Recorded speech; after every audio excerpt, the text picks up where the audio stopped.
Thank you. Thank you, Mark, for all you do, for how you help move the church along. You know, in the song that we just sang, A Mighty Fortress, in that third verse, it says, though this world is filled with devils, and they threaten to undo us, it says, we will not fear, for God is willed to triumph through us. What an incredible thought, you know. I was just sitting there thinking about that, and thinking about that text in 2 Corinthians where it says, for God's commanded the light to shine out of darkness, to shine in our hearts, and God has called for us to be his ambassadors. And I think to myself sometimes, am I bold enough for God? You know, am I bold enough for God? Dan, is that you hiding behind the mask there? God bless you, man. We have prayed for you. It is good to see you here. Praise God. Yeah. You know, Scott O'Grady was born in New York City. His parents moved to Spokane. This kid always wanted to be a pilot. I can relate to that. Jim can relate. A few of us can relate to that. Always wanted to be a pilot. Joined the ROTC and the Civil Air Patrol, and he had his license when he was just a teenager. So he was off and running. When he graduated from high school, he graduated with top honors and went to the Aeronautical University there in Prescott, Arizona. And once again, he graduated with top honors. And Tim, you'd be happy to know this. He got out and joined the Marines. Got his pilot's certificate to fly the F-16 pilot, and he had the rank as a captain.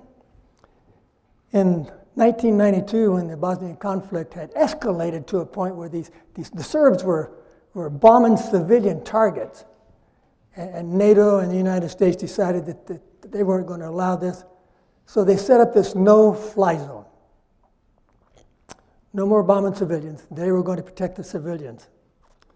And O'Grady and his squadron were stationed there in Italy, and they were protecting the people from these Serbs from bombing them. And on June the 2nd, in 1995, O'Grady and his wingman, Bob Wright, they were patrolling this no-fly zone. Just another day, easy mission. There were no airplanes up really causing any problem. And so just another day in the cockpit, flying along.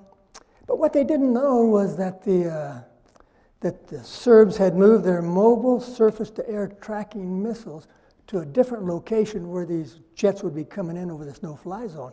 And what they were doing with these SAM missiles, they would position them up, and what they were going to do when the aircraft was right over the top of them, when the aircraft's warning and countermeasure system, when it would be at its weakest, they would shoot these rockets up with no radar, and as they were getting higher and higher, they'd turn the radar on real quick, and these rockets would zoom right in on the aircraft. So the pilots had very little warning. And so they shot 2 of these missiles off. And Bob Wright, he says, as the missiles come up, one of them blew up right between these 2 airplanes. Just, nobody was hurt. But the other one caught O'Grady's airplane just right behind the cockpit, and just in a ball of flames, the airplane disintegrated and fell down through the clouds. And Bob Wright, he didn't know if O'Grady, if he had gotten out of the aircraft. He didn't see a parachute. But the story goes that when this missile struck it, O'Grady says it was something like a miracle. He said right in front of him, his cockpit started disintegrating with fire and smoke, and just, he couldn't see anything, and all of a sudden, he said he saw this beautiful golden handle. He said, just a beautiful golden handle, and it was the ejection lever.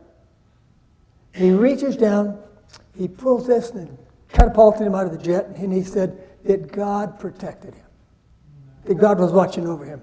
And as he descended through the clouds, and his parachute, it was way high, comes through the clouds, and there's a city nearby, and there's a road, and there's trucks and people, And they're all watching him as he's floating down in this parachute. And he said, it seemed like forever he was just coming down slowly. People starting to come over where he was going to land. And he had been briefed that these body of Serb population, that they were not very friendly people. So when he was going to land, he knew he was not going to get a great welcome. So he grabbed his 29-pound survival bag that he carried. He didn't carry it, it was in the aircraft and in the seat when he landed. And he started running for the woods.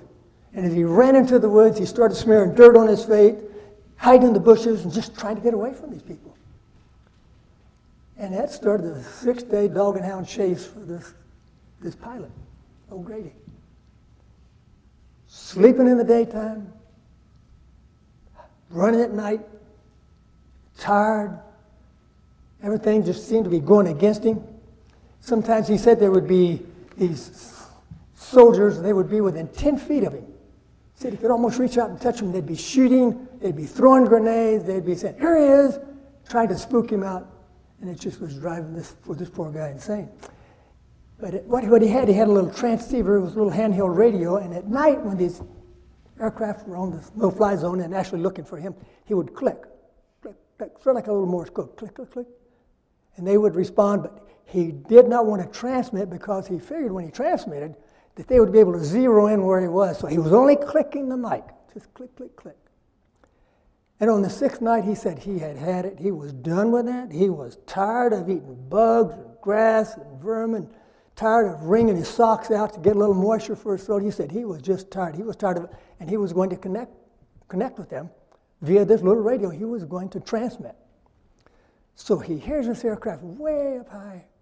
And have you ever been out at night, laying down, looking up at the stars, and you see these little red and green lights sort of coming? You hear nothing, but then all of a sudden you hear this airplane. That was what he heard. And so he clicked and he said, this is O'Grady. I'm alive. I'm alive. Anybody out there? And just silence. And then the voice came back. O'Grady didn't know, but it was a wingman of his, a friend of his, Tom Hanford, that he was flying the aircraft, and he heard O'Grady's voice, but he wasn't quite sure if it was O'Grady. He thought maybe that perhaps they had captured him and they had tortured him and they'd got his name. And so he started asking him questions, and he was answering all the right questions. And finally he said, so what's your handle? And that's the name that's given to a pilot usually as they're coming up through the ranks. It could be Billy Bob, it could be Joker One, it could be anything. And his call sign was Basher 5-2. Now what that means, I don't know. He calls back, Basher 5-2, Basher 5-2. And so this pilot that was up there, he didn't really know if that was really him. He wasn't quite sure. So he asked one more question. He said, what was your squadron's name in South Korea? And there was a silence. And then all of a sudden, O'Grady was trying to process this, and he says, Java, Java, Java. That was the name of his squadron there in Korea. And that started, that particular statement from him, put into motion the largest military rescue mission for one man in the history of the world. You could not believe what went in to try to rescue this one guy. I'm going to read you some of it. It would mean nothing to you. Might mean something to some of the pilots, maybe. But some of these aircraft. There was 2 of these big sea stallions. That's those great big double-bladed helicopters. And in these 2 huge helicopters, there were 50 Marines. Not only that, they had accompanied, each helicopter had Cobra gunships on each side. They had jets on each side of them. They had these big AWAC aircraft up there monitoring all this, giving directions. These jump jets, a couple of these, you know what a Warthog is? Maybe you don't, but that's the aircraft they used to use in Afghanistan. Tank busters, they call them. They had all of these airplanes, just, you could not believe how many airplanes. And besides that, NATO had 40 additional aircraft with all kinds of troops. I mean, it was a tremendous operation. They were going deep into enemy territory, and they were going in there to rescue one guy. All of this effort, just for one guy. So as they go into this hostile territory, the Cobra gunships were here, the AWACS up there, other helicopters, and these two big sea stallions, they called them Rolling Thunder, comes just at treetop, rolling in, and then they see this pencil flare that O'Grady sent up, and they zoom right in there and land, and here comes this poor lad running out of the trees, gun in his hand, waving this gun like a madman, running, well actually running is probably a stretch, his feet had developed fungus, and I was thinking, you know, and he wrings his socks out and drinks the water. Oh, man. But anyway, there he was running, and so these Marines jump out of there, these helicopters they had fanned out and set up a perimeter, ran out and grabbed him, put him over the shoulder, ran back to the helicopters, threw him in. All the Marines jumped in, they did a head count, and it was a run for the border. As they lifted off, they were flying 170 miles an hour, right above the treetops, just zigzagging. These missiles going off all around them, small arms fire hitting these helicopters, and then after a while, there was this statement over the radio, this commission to the White House, to all those people, all the generals waiting. We've got wet feet, which meant they had picked this guy up and they were out over the ocean, and he was safe.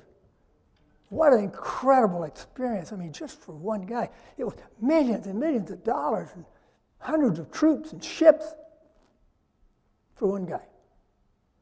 You know, all the might that heaven has, all the might that heaven has was put together for a rescue mission that God had put together, not with warships, not with airplanes, but with these heavenly beings, hundreds and millions of them, with the Son of God coming into a hostile territory to rescue his own. You know, the scripture we read this morning says, "For God so loved the world that he gave his only begotten Son, that whoever believed in him would not perish but have everlasting life." God gave all for this rescue mission, and you know, it wasn't without risk. Do you recall in the pen of inspiration, the cup trembled in his hand? You know, it wasn't without risk.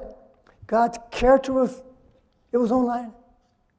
It was being defamed. It was being misused.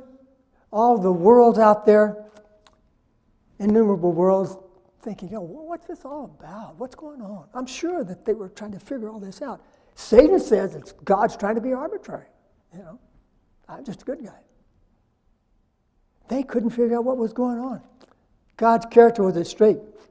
And you know, Satan had deceived the entire world. He started out with a third of the angels. He deceived a third of the angels, Adam and Eve. Our whole world, by the time Christ came here, this whole world was in deception. Do you know how you can tell when you're being deceived? Do you know how you can tell? You can't, because you're being deceived. And that's what happens. Satan, with this sophisticated way, the pen of inspiration says that his ways are imperceptible to our human understanding. We can't figure out what's going on. That's why we need God to come into our hearts and show us exactly what Satan is planning for us. When I was just a young lad decades ago in Las Vegas, a friend of mine, Don, and I went to a carnival, to a circus, and walking along on the cotton candy and the Ferris wheels and all this other stuff. Yeah, it was really fun, you know. We're going along, and pretty soon this guy comes out and he said, "Hey, Don," and my friend, he grabs him by the shoulder. "What are you doing? I haven't seen you for a long time." I brought him over and started talking to him, and he says, "You know, see these big, huge teddy bears? I mean, it's like a teddy bear or some kind of big animal. We have to give away one of these every day in order to promote our little booth here. And you're the guy, man. Come on over here." So he started throwing these little rings and accumulating points and whatever. I forget exactly how it went. The embarrassment I remember. But so we're there, and pretty soon we're getting closer, and we ran out of money. I didn't have any more money, and Don didn't have any more money. And we were so close. I wanted that little bear so bad. I said, "Don, you wait right here, man. I am going home not too far. I'm going to get some more money. I went home, got another $20 bill, and came back so close to getting that little bear. Pretty soon, all the money was gone. Oh, Don, I thought, sure you had that. I'm sorry, buddy. So we're walking out and walking down. I'm trying to figure, what is this? What is this all about? Man, what happened? I look at Don and say, hey, Don, I said, what's going on, man? I thought this guy was your friend. I don't know who he is. I said, you don't know him? He said, no, I don't know him. And I looked down, and Don was a cowboy-type lad, and he had a big belt buckle. And what do you think was written on that belt buckle? D-O-N. Not only had I been deceived, but I was so embarrassed that I would fall for such a roar as that. I couldn't believe it.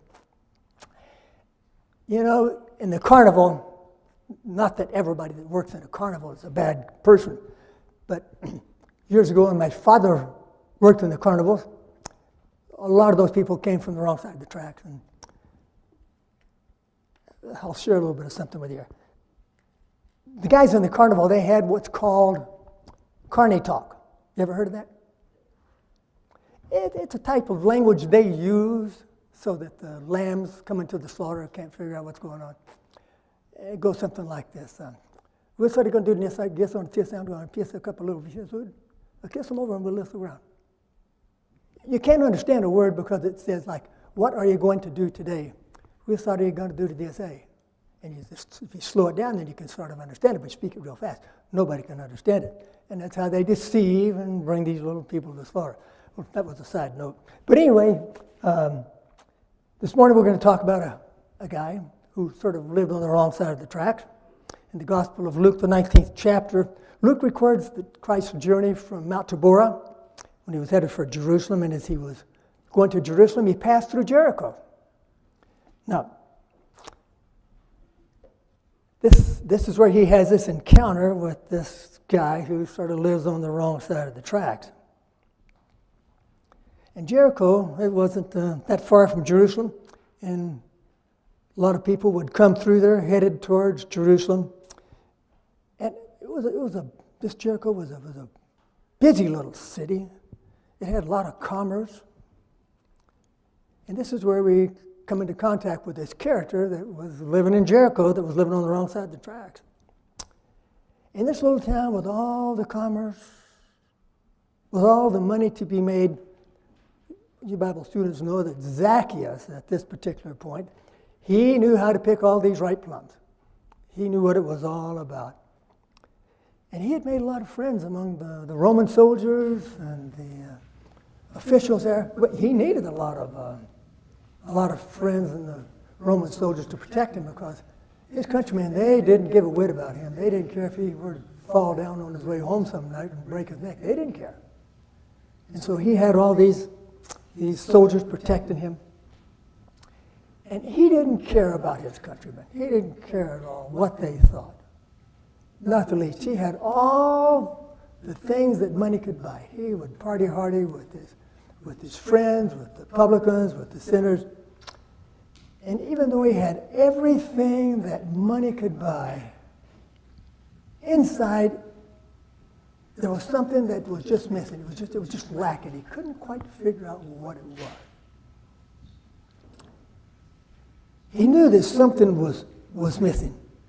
And you know, today, in our world today, it's the same way. There are people out there, there's people in the church that everything is going wrong, and they're looking for something, and they just can't quite figure out what it is they're looking for. And that's actually where God comes into play with the Holy Spirit. As he moves on their heart, God has called for us to be his ambassadors, to go out and to show the world what it really means to be a Christian.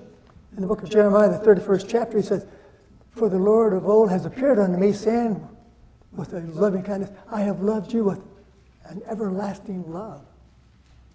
God loves us with an everlasting love.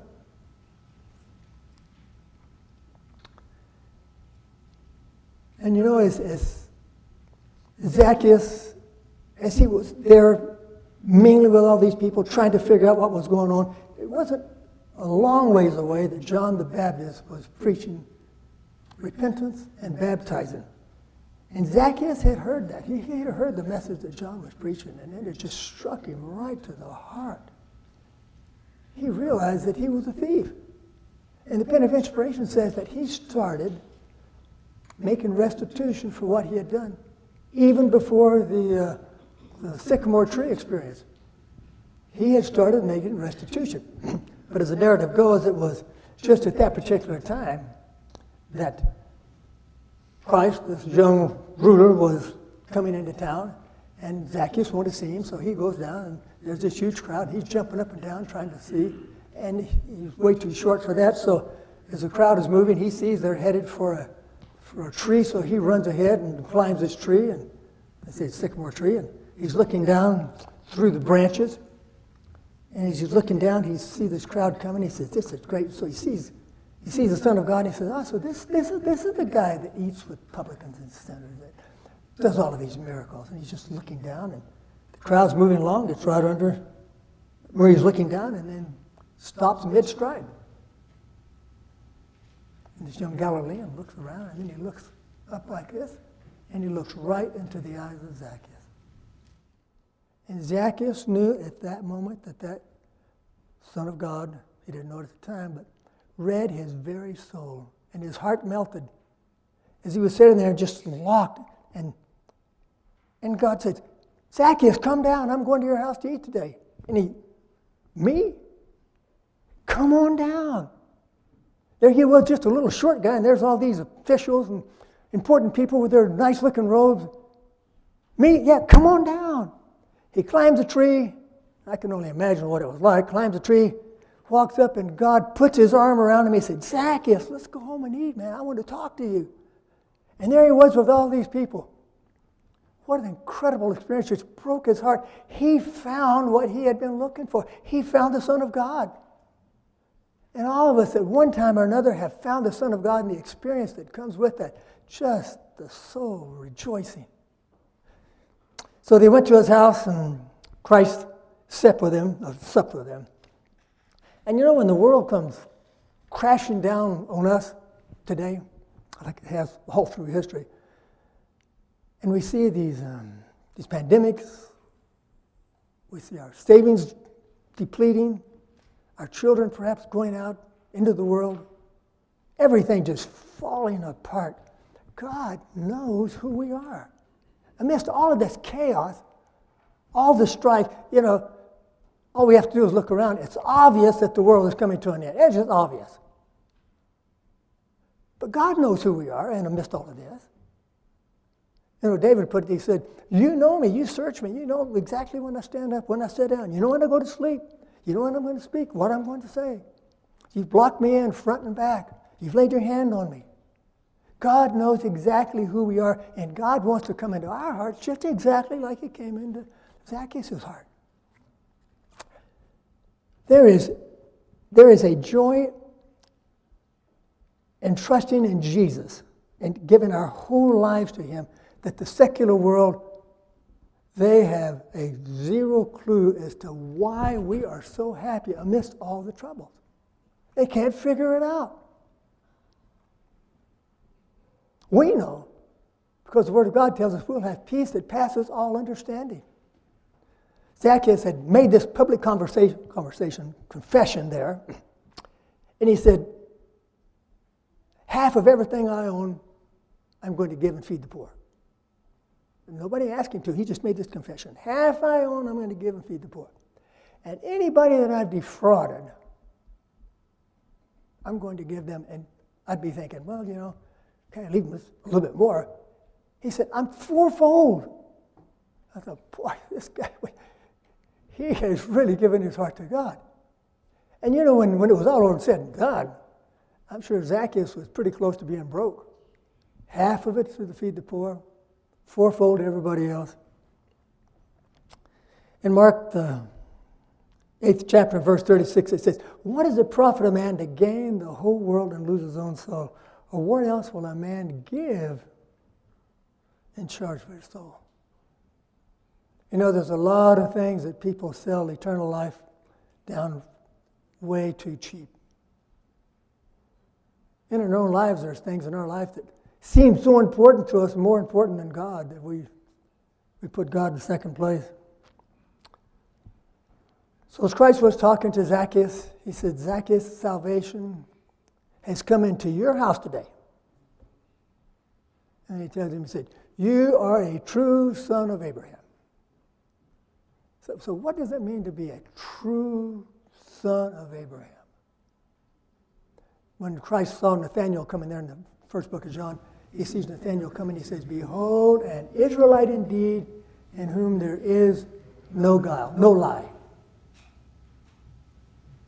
And in Revelation 14, where the 144,000 are there with the Lamb, and they have no guile in their mouth. God is real serious about liars. And this world that we live in right now is predicated on one great big lie, one after another. If a person is lying, they shouldn't be making any plans on going to heaven, because the Word of God says that liars will miss eternal life. That's an incredible thought. Anyway, back to Zacchaeus. In the book of John, the 8th chapter, it tells another narrative. And this is about a young lady, like Zacchaeus, living on the wrong side of the tracks. She had been molested by her uncle and who knows who else. And because of the guilt and shame of it all, went north about 60 miles to a little town on the west side of the Sea of Galilee there, Magdala. And there she plied her wares. She was a prostitute. All the decent women, they shunned her, spit at her, called her names. All the guys either leered or lusted. But she didn't care. She didn't care about those busybodies. She had more money than she knew what to do with. And on the outside, she put on a happy face. It's all good. Today, in the society we live in, especially the young people, my kids, I say, so how's it going, guys? And there's problems in their lives. And I say, so what's happening? Oh, it's all good, Dad. I say, Mike, it's not all good, man. You put on the happy, it's not all good. And so here this young girl, just like Zacchaeus, putting on the happy face, but inside, like Zacchaeus, having this longing for something else.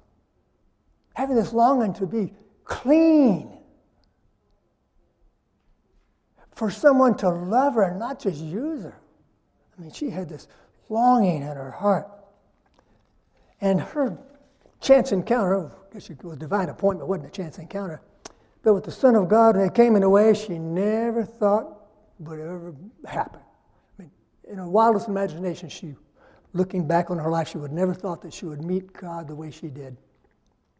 But caught in the act of adultery by these church leaders trying to entrap Christ, dragged through the streets, spit at everybody. Yeah, give it to her. Give her what she deserves. All the men just sort of looking away and say, man, I hope she doesn't recognize me, man. Thrown at the feet of Christ. People with stones in their hand, knowing that they were going to kill her. They were going to stone her. Caught in the act of adultery. They bring this young girl in and they throw her at the feet of Jesus.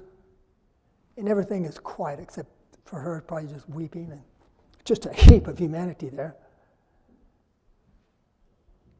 And the leaders say, Moses says, stone her. What do you say?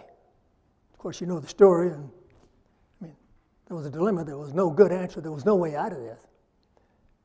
And through the pen of inspiration, we understand and know that Christ kneeled down and started writing in the dust, in the marble floor, Rabbi John, on March the 5th. Who knows what he wrote down there, but he was writing down the sins of these leaders. And one by one, from the smallest to the greatest, they left. They were gone. There was no sound except this young girl probably just weeping there. And what's interesting, the pen of inspiration says that as Christ viewed this scene with this trembling victim, that the spirit of his stainless purity just shrank from the spectacle. It just broke his heart. So she's sitting there weeping. He said, woman, he says, where are your accusers? And at this point, I doubt that she was looking up and looking all around. She looked around, she said, none, Lord. And then she heard those words that changed her life. Like Zacchaeus, when she looked up into the face of God and he looked down at her, her heart melted. It broke. At that moment, she realized that her life would never be the same again. Neither do I condemn you. Weeping for joy, feeling the youth of her innocence was back. Innocence of her youth was back. What an incredible feeling. And I know that you, like me, have had that experience. I remember when it happened to me, I walked out that door and it was a brand new, bright day that I had never seen before. And the intent of this message this morning and these two narratives of these two people that had found Christ, that had been rescued by this incredible rescue mission that God has put in place, He put it in place for just one person. But these two people finding God, God looking for us, telling Zacchaeus, come down, we're going to your house to eat.